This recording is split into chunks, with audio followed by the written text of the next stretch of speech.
자, 안녕하세요. 리에남입니다. 반갑습니다. 여러분들 좋은 하루 보내고 계시길 바랍니다. 오늘은 리플 SEC 소송 관련 업데이트, 특히 리플과 SEC 양측의 약식 판결 첫 브리핑 주요 내용들을 같이 읽어보고 해석해보는 시간 가져보도록 하겠습니다. 일단 시작하기 전에 현재 가격에 대한 이야기를 안 할 수가 없죠. 주말 동안 XRP만 많게는 10% 이상 올랐었는데 월요일 새벽에 기세가 꺾여 34센트대까지 떨어졌다가 다시 또 상승해서 현재는 37센트에서 38센트 사이입니다. 차트를 비교해 보시면 주말 동안의 상승 덕에 크게 하락했던 이더리움과 비교적 안정적이었던 비트코인과는 며칠 새 사이가 좀 벌어진 모습입니다. 하지만 아직 긴장감을 늦추기엔 이른 것 같습니다. 아무래도 현재 시장이 전체적으로 공포로 가득 차 있는 상황이고, 무엇보다 이번 주 한국 시간으로는 목요일 이른 새벽에 연준의 금리 인상 발표가 있을 예정이죠. 여기 CME 그룹 패드워치 툴에 의하면 현재 시장은 0.75% 인상 가능성의 84% 확률, 그리고 1% 인상 가능성의 나머지 16% 확률을 두고 있다고 합니다. 제 느낌에는 0.75%가 발표된다고 해도 약간의 변동성이 있을 것 같습니다. 자, 그럼 본격적으로 리플과 SEC 약식 판결 첫 브리핑을 한번 들여다보겠습니다. 여러분들도 트위터 하시면 보셨을 테지만 이번 브리핑은 예정보다 이틀 일찍 공개되었는데요. 이는 다른 게 아니고 아마 SEC의 심리전에 의한 것으로 보여집니다. 뭐든지 늦게 제출하던 SEC가 갑자기 이틀 일찍 제출한 건데 약간의 도발로 볼 수도 있을 것 같습니다. 리플 측에서도 바로 따라서 제출하는 식으로 대응한 것 같고요. 저도 여러분들도 정말 이 소송을 2년 가까이 되는 시간 동안 지켜와 봤고 정말 수도 없는 싸움으로 엎치락 뒤치락 하는 걸 보면서 버텨왔는데 이 약식 판결이 우리의 마지막 전장이라고 생각하시면 됩니다. 리플한테도 XRP 홀더들한테도 가장 중요한 싸움이 시작됐다고 보시면 될 것 같네요. 자, 그럼 본격적으로 내용을 보시면 무엇보다 리플이 이 증권법의 근원, 법이 애초에 생겨난 유래와 의도에 대한 이야기를 했다는 게 가장 눈에 띄는 것 같습니다. SEC는 여전히 집요하게 하위 테스트의 애매모호한 단어들을 자기들 맘대로 적용시켜가며 현재 상황에 끼워 맞추기 급급한 반면 리플은 여기 처음부터 1933년 증권법이 처음 제정되었을 당시 언어에 집중하면서 법의 유래 그리고 근본적인 목적에 다가가려 하는 모습을 보여주고 있습니다. 여기 보시면 리플은 SEC는 XRP가 Investment Contract, 투자 계약서이기 때문에 증권이라고 주장하고 있는데 1933년 법이 제정되고 난 후 SEC 대 하위 소송권에서 미국 대법원이 당시 해석한 Investment Contract의 전제 조건을 보면 그럴 리가 없다라고 주장하고 있습니다. 전제 조건은 이렇다고 합니다. 첫째, 투자자와 기업 사이에 권리와 의무가 생겨야 한다. 아마 주식을 사면 지분에 비례해 여러 권한을 얻는 게 가장 대표적인 예일 것 같습니다. 둘째, 투자자들은 자본을 제공하고 기업의 수익을 나눠 가져야 한다. 그리고 셋째, 해당 기업은 투자자들의 이익을 위해 사업을 운영한다. 이 세 가지가 모두 충족돼야 비로소 인베스트먼트 컨트랙트라고 할 수 있다고 하는데 이는 모두 리플과 XRP 홀더 사이의 관계에서는 찾아볼 수 없는 특징들입니다. 만약 XRP가 인베스트먼트 컨트랙이었다면 XRP를 구매함으로 리플사에 지분이 생기고 리플 사업 수익의 일부를 받아야 하며 또 리플사 운영에 대한 의견을 낼 수 있어야 하는데 그런 게 전혀 없다는 거죠. 리플의 법무자문위원 스튜어트 아드라리는 말합니다. 2년 가까이 소송이 진행되는 동안 SEC는 투자 계약 이전에 계약 자체가 있었다는 것조차도 입증하지 못하고 있다. 뿐만 아니라 나머지 하위 테스트 조건 중 단 하나도 충족시키지 못하고 있다. 말씀드린 투자에 대한 계약 없이는 증권이 될 수 없고 국회가 SEC에게 부여한 건 증권에 대한 관할 자격뿐이다. 우린 이제 법에 따를 필요가 있다라고 하고 있습니다. 리플은 이렇게 리플과 XRP 홀더 사이에 그 어떤 계약도 없었다는 점, 더 나아가 그 어떤 판례를 봐도 계약 없이는 투자 계약이 있을 수 없다는 점, 리플은 XRP 홀더들에게 어떤 법적 의무도 갖지 않고 또 XRP 홀더들도 리플에게서 그 어떤 포상과 권리도 요구하지 않는다는 점, XRP 가격이 리플 사업보다는 나머지 시장에 따라 움직였고 따라서 그에 따른 투자자들의 수익은 리플과는 무관하다는 점, 리플은 XRP 가격 상승을 예측하는 이야기를 한 적이 없다는 점 등등 XRP가 인베스트먼트 컨트랙이 될 수 없는 수많은 이유들을 들면서 XRP가 증권이 아닌 것도 아닌 거지만 애초에 그런 생각을 하기도 전에 XRP를 둘러싼 계약 자체가 없었기 때문에 이는 SEC의 관할이 아니다 라고 말하고 있습니다. 자, 그럼 이에 대해서 SEC는 어떻게 반박할 수 있을까요? 제가 알기론 리플은 몇몇 ODL 파트너와는 일종의 계약을 해왔습니다. 계약에 따라 일정 기간 동안 XRP를 시장에 내다 팔지 못하는 조건이 있는데 아마 SEC가 다음 답변문에서 이런 점을 지적할지도 모르죠. 하지만 이는 투자자가 XRP에 투자해서 리플 사업에 지분을 받는다던가 수익의 일부를 배분받는다던가 하는 투자를 의미하는 계약 조건과는 거리가 멀다고 반박할 수 있습니다. 게다가 만에 하나 그런 계약 자체가 투자를 의미한다고 해도 XRP 자체가 증권이 될 수는 없다는 점 말씀드립니다. 리플 측 브리핑을 처음 읽어본 사람들 가운데선 조금 약하다라는 의견도 나왔었는데요. 제 생각엔 전혀 그렇지 않습니다. 이유는 만약 판사가 리플 측의 이런 주장을 받아들여 준다면 SEC 입장에서는 리플과 XRP 뿐만 아니라 현재 시장에 나와 있는 거의 모든 코인들이 본인들 관할 밖으로 벗어나는 판례가 만들어지는 것이기 때문에 오히려 리플이 더 크게 휘두른 거라고 볼 수 있겠습니다. 자, 그럼 이번엔 SEC 측 주장을 한번 보면서 하나하나 제가 반문해보는 시간 가져보도록 하겠습니다. 자, 첫째로 백그라운드에 나오는 SEC 측 주장들입니다. 여기 보시면 리플사 창립자들이 XRP와 XRP 레저를 만들었다라고 하는데 문제는 이렇게 말하면 마치 리플사가 먼저 생기고 그 다음에 XRP와 XRP 레저가 생긴 듯이 들리는데 사실은 그 반대라는 거죠. 이 순서가 중요한 이유는 바로 리플이 XRP를 팔아서 XRP 레저를 만들지 않았다는 점을 보여주기 때문입니다.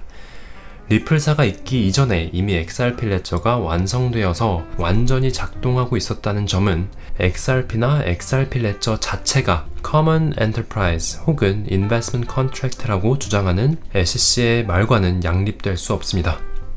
자, 다음 피고인들은 XRP 판매가 투자 계약이 될 수도 있다라는 경고를 받았다. 이건 2012년 리플이 퍼킨스 코이라는 로펌에서 XRP는 증권이 아니지만 SEC는 다르게 생각할 수도 있다라는 자문에 대한 답을 받았을 때를 말하는 거죠. 이걸 보고서 저는 SEC의 목적이 참 불순하다는 걸 다시 한번 느꼈습니다. 애초에 리플이 당시 퍼킨스 코이 로펌의 자문을 구한 이유가 SEC가 명확한 가이드를 해주지 않았기 때문이고 이는 그래도 법에 따르기 위한 선의의 행동이었는데 이걸 리플을 상대로 꺼낸다는 게 어이가 없죠. 게다가 로펌이라면 어디든 이런 자문에 대해서는 정부기관의 의견에 대해 확답을 해줄 수 없다는 걸 알고 있으면서도 이런 주장을 하고 있고 마지막으로 리플이 SEC한테 직접 물어봤었음에도 불구하고 본인들은 입국 닫고 있었던 점은 쏙 빼놓은 그런 내용입니다. 게다가 누가 뭐래도 그 당시 퍼킨스 코이의 답은 XRP는 증권이 아닐 확률이 가장 높다라는 거였는데 이 사실도 전혀 언급을 하지 않고 있죠. 자, 그리고 여기서부터는 다 비슷한 이야기인데 종합적으로 말씀드리자면 여기서부터 SEC의 주장은 첫째, 리플은 XRP를 공동사업에 대한 투자 용도로 팔아서 사업을 진행했다. 그리고 둘째, 리플은 XRP 홀더와 같은 비전을 가지고 있으며 그들과 같이 XRP의 사용을 늘리기 위한 노력을 해왔다라는 주장으로 간추릴 수 있습니다.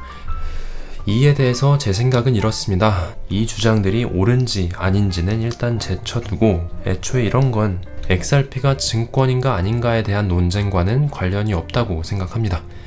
한 가지 예시로 다 정리된다고 생각합니다. 예전에 브래드 갈링하우스도 언급했던 예시 같은데 산업혁명이 있기 전 석유가 지금처럼 사회가 돌아가는데 꼭 필요한 자원이 아니었을 적을 상상해보죠. 그리고 미국의 한 회사가 석유를 가장 먼저 발견했다고 칩시다. 이 회사는 단순히 램프에 불을 붙이는 것 외에도 석유의 용도가 많겠다는 것을 깨닫게 되고 따라서 석유를 많이 시추하게 됩니다. 당연히 이 회사는 석유 사용법을 사람들에게 알리려고 할 겁니다. 이게 있으면 엔진도 돌릴 수 있고 전기도 발전시킬 수 있고 전체적으로 사회를 개선시킬 수 있다는 점을 널리 알리려고 하겠죠. 실제로 세계 최초의 석유 회사 미국 펜실베니아의 록 오일 컴퍼니는 최초로 석유를 채취하는 우물을 판 것뿐만 아니라 석유의 무궁무진한 가능성을 연구하기 위해 R&D에도 힘을 썼다고 합니다. 실제로 본인들 소유의 기름을 팔아서 사업을 확장하기도 했고요. 그런데 그렇다고 해서 석유가 이 한 회사의 증권이 되는 걸까 하면 당연히 그렇지 않습니다. 다시 말해 SCC가 말하고 있는 이 모든 사항들은 제 개인적인 의견으로 당시 기름을 처음 상업화했던 이 회사에게도 모두 적용되는 사항인데 SCC의 주장이 다 맞다고 해도 기름이 증권이 되진 않는다는 이야기입니다.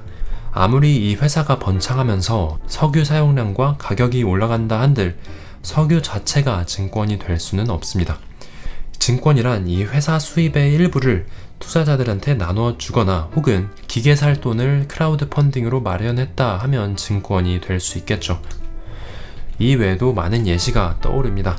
어떤 자산이든 그 자산의 가치를 높게 자는 회사나 기업은 있게 마련이고 그들은 보통 그 자산을 많이 가지고 있을 뿐만 아니라 그 자산을 둘러싼 더 활발한 시장을 도모합니다. 하지만 그렇다고 해서 그 자산 자체가 증권이 되는 건 아니라는 거죠. 자, 그럼 여기서 제 이야기는 그만하고 브래드 갈링하우스의 말을 들어보시죠. 그는 오늘 제출된 브리핑은 SCC가 법을 잘 적용하는 데에는 관심이 없다는 것을 명확히 보여주고 있다. 그들은 국회가 그들에게 부여한 힘보다 더 큰 권력을 쥐어잡기 위해 법을 마음대로 새로 쓰려는 해서는 안 될 일을 하고 있다라고 말하고 있습니다. 변호사 빌은 말합니다. SCC가 Common Enterprise에 대한 잘못된 해석을 하고 있는데 이거야말로 SCC에게 허용되어서는 안 되는 잘못된 행동이다. 그들은 언제나 두 가지 다른 것들을 뭉쳐서 이야기한다. XRP 레저가 하나의 생태계이고 리플 없이도 온전히 존재하는 것이라고 인정한다면 SCC는 그걸 두고 동시에 리플의 사업이라고 이야기할 수 없다. SCC는 어떻게 보면 판사를 헷갈리게 하는 게 가장 큰 목표인 듯 합니다. Common Enterprise와 Common Interest는 당연히 큰 차이가 있는데 이 둘을 동일시하고 있고 또 Investment Contract의 전제 조건은 컨트랙트가 먼저인데 이를 쏙 빼먹고 있죠. 사실 SCC 측 변호사들이 할 수 있는 한 최선을 다했다고 볼 수 있겠습니다. 유리한 부분만 골라서 잘 정리했네요. 이를 상대하는 리플은 이번 브리핑에서는 조금 특이하게 역사적으로 많이 거슬러 올라가서 애초에 증권법이 생겨난 과정을 봤을 때 왜 XRP가 증권일 수 없는지 좀 더 포괄적이고 이 문제의 본질에 좀 더 다가가려는 모습으로 판사에게 어필을 하고 있다고 보여집니다. SCC처럼 여러 가지 다른 해석이 가능한 단어들을 두고 본인들이 유리한 쪽으로만 해석하는 고집을 피우기보다는 당시 법이 제정되었을 때 어떤 의미였을까와 그에 대한 판례들을 들어가면서 제가 보기엔 판사 입장에서는 훨씬 더 도움이 될 만한 내용들을 잘 정리했다고 생각이 듭니다.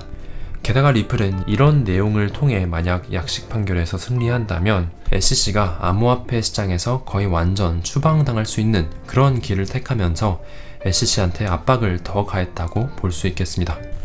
자, 이제 이번 약식 판결 브리핑에 대한 양측의 첫 답변은 10월 24일 그리고 그에 대한 2차 답변은 11월 21일 우리에게 공개될 예정이라고 합니다. 실제 법정에 제출되는 건 두 번 다 이렇게 대중에 공개되기 며칠 전이라고 하네요.